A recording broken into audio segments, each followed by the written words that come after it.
You ask Tiger to solve.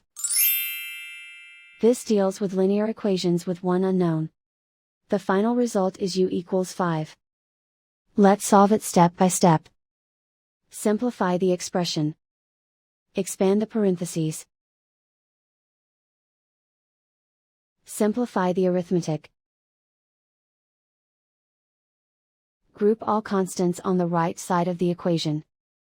Subtract 18 from both sides. Simplify the arithmetic.